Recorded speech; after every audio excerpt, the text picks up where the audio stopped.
사람들에게 불이 났을 때 무엇을 먼저 해야 할까라는 질문을 하면 대부분 119에 먼저 신고해야 한다는 답변을 합니다. 이는 어렸을 적부터 그렇게 배워왔고 불이 났을 때 먼저 해야 할 일로 타당해 보입니다. 근데 이제는 그 생각을 바꿔야 합니다. 불이 났을 때 기본 원칙은 대피 먼저입니다. 물론 상황에 따라 신고 또는 화재 진압을 우선해야 할 때가 있습니다.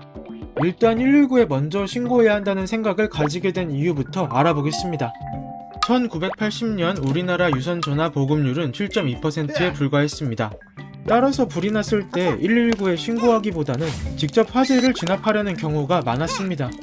일부는 소방서나 경찰서에 직접 뛰어가서 신고하기도 했는데 아무래도 신고가 지연되다 보니 화재 피해가 컸습니다.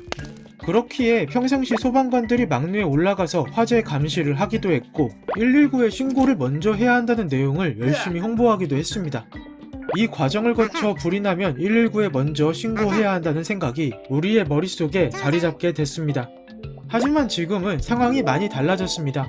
국민 대다수가 스마트폰을 갖고 있으므로 신고가 쉬워졌고 같은 화재 사건에 대해 수십 건의 신고가 동시에 들어오기도 합니다.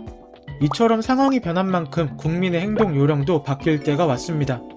소화기 한 대만 있어도 충분히 진압 가능한 초기 화재의 경우 대피를 먼저 했을 때 일을 더 키울 수 있습니다. 당연히 이때는 화재 진압을 우선해야 하고 진압하는 과정에서 주변의 화재 사실을 큰 소리로 알려주어 119에 신고할 수 있도록 했다면 잘하신 겁니다. 근데 화재를 개인이 진압할 수 없는 상황이라고 조금이라도 판단이 들면 신고가 아니라 대피를 먼저 해야 합니다. 사실 이렇게 우선순위를 정한다는 것 자체가 이해하기 어려울 수 있습니다. 119에 신고를 먼저 하고 화재를 진압하면서 진압이 어려울 때 대피하는 것이 최선의 방법이라고 생각할 수 있기 때문인데 생각하신 내용이 가장 이상적인 방법이 맞습니다. 하지만 실제 화재 상황에 놓인다면 전문가가 아닌 이상 당황하고 혼란스러워합니다. 아무 생각이 안 날 수 있고 아무 행동도 못할 수 있습니다. 그래서 우선순위를 정하는 겁니다. 즉 불이 나면 대피 먼저가 기본 원칙입니다. 이는 외국에서도 마찬가지인 내용입니다. 미국, 영국, 호주 등의 여러 국가에서 대피 먼저를 기본 원칙으로 삼습니다.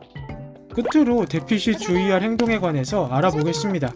대피는 비상구나 비상계단 등 대피로를 이용해야 합니다. 이를 위해서 대피로의 위치 파악은 기본이고 대피로나 비상구에 물건을 쌓아두면 절대 안됩니다. 그리고 엘리베이터가 있는 아파트나 큰 건물의 경우에는 엘리베이터의 작동 여부를 떠나서 절대 이용해서는 안됩니다.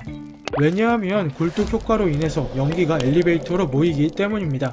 괜히 비상구나 비상계단을 이용하라는 것이 아니므로 꼭 기억해 주셔야 합니다. 대피할 때는 5개 지상 대피가 기본 원칙이나 화염 등에 의해 나가기 어려운 경우에는 옥상으로 올라가서 구조를 기다려야 하고 5개 지상 대피나 옥상 대피가 어려운 경우에는 밀폐된 공간이 아닌 창문이 있는 개방된 공간이라도 확보하고 구조를 요청해야 합니다. 그리고 이동할 때는 수건이나 옷 등에 물을 묻혀서 코와 입을 막고 이동하는 것이 좋은데 물 분자의 인력이 필터 역할을 하여 연기 흡입을 최소화해주기 때문입니다.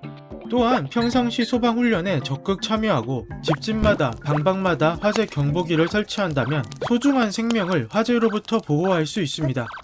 이상 생명을 구하는 소중한 정보였습니다. 궁금증이 해결되셨나요?